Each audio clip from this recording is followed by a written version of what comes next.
Welcome back to Brand Champions. I'm Howard Wolpoff, your host. Again, this is brought to you by Teal the Agency. And we're excited to talk branding with two great guests today. I have Will Seabrook from Light Touch Media Group and Kathryn Swanton from Metkat Marketing. And welcome both to our conversation. Thank you. Thank you. Happy to be here. So branding obviously is a very important part of what companies need to share their message, for people to understand who they are. And you both come at different angles. Let's start with Kathryn. What kind of conversations are you having with your clients that are coming in to really talk about where they're at with their branding and where you can see them going moving forward?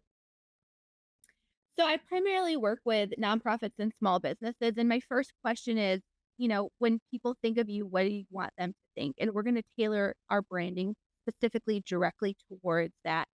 And we'd have conversations of what do you want people to think, or what do you want people to feel, or what do you want people to say about you behind your back, and really encompassing like the true nature of who they are, and just emphasizing that through every little thing that we do, and really kind of honing in and brainstorming on that before we get into any discussions on any visuals or logos. Like, who do they want to be? What do they want to encompass? Now, with that, and obviously what you said is very important, because that has to be shared with people to have an interest. How often are they coming in with their own preconceived, this is who I am, and you are sharing with them with data or with experience that there's a different message that really can be much stronger for you? If we're doing a rebrand, then they're typically coming in with a little bit of a vision already. But if we're starting off with just a brand new launch, they're not coming in with anything. And those are the toughest ones, because they haven't thought through those questions yet, and they don't know really. They just want to get started, and they don't really know what they want people to think. They just want to get started and make money. And so it's a little bit challenging more with a new organization. It could definitely be challenging, but obviously exciting as well to help them create that path and create that vision. It really is the great starting point for where they're going to go. Now, Will, you do a lot with taking that vision and making it very visual and getting a message out there. So how are you addressing your clients as they're coming in to really help them get their brand message out there the right way? Well, the landscape is changing so quickly. AI has set off a grenade in the middle of everything for virtually every industry. And I think that people are sometimes overwhelmed with their options. We deal mainly with Fortune 500 companies and folks like that. And so they're very talented. They're very capable. A lot of these people have long careers, but the game is shifting. And so the sand is sort of shifting underneath everybody's feet every minute of the day right now. And we just haven't found our new footing yet, sort of collectively. So we're having some fascinating conversations about how do you take a brand that has a core mission and a core statement, and then adapt it to all the various platforms and audiences, and how do you come across as authentic versus sort of pandering. And so it's really interesting. Companies that have been around, 100 plus years are they have their own unique challenges in the way that a startup or a nonprofit or somebody just starting out who also hasn't thought of these questions. These are kind of new questions that everybody's struggling with. So we help guide that conversation. We make recommendations and help people kind of find their bearings in this new landscape that's ever changing.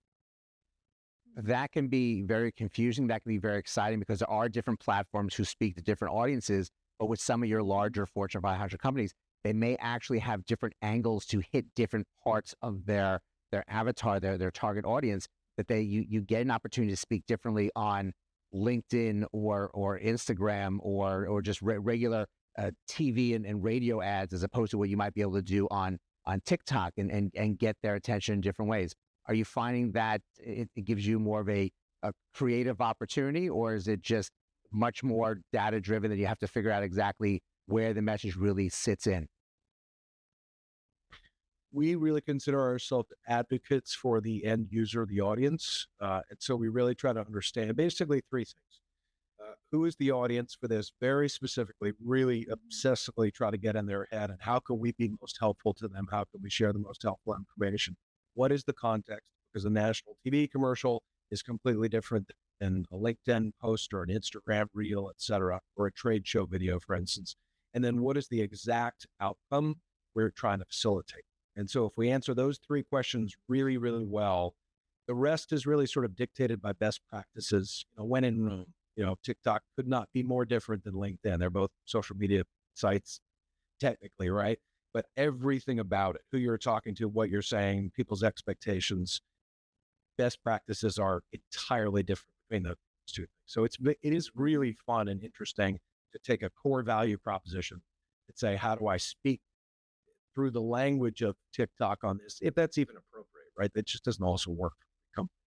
And then how do I communicate that same core value proposition on a site like LinkedIn or a website or a TV commercial? That's the case. Well, it definitely makes life and your workday exciting in trying to address these concerns and needs and opportunities, because there really are different ways to message, but you want to make sure in the end that your companies are getting their messages out and it's resonating with people, and obviously they're seeing that in their revenues. So we thank you both for joining us today and really sharing some really great insight from a couple of different angles on this topic. Pleasure to be here. Thank you. Yeah, thanks for having us. And thank you all for joining us as well. As you can see, there's many different ways to brand a company. There's many different ways to take that brand and create the messages out to different audiences. And you really have to take care of what platform you're going to be on and how you're creating that message to fit the platform, fit the audience, and in the end, fit the brand to make sure that they're getting the results they need in the end. So this was really a great look at branding today. I'm glad I had these guests and hope you really enjoyed the conversation. Now go out, have a great rest of today, and we'll see you next time.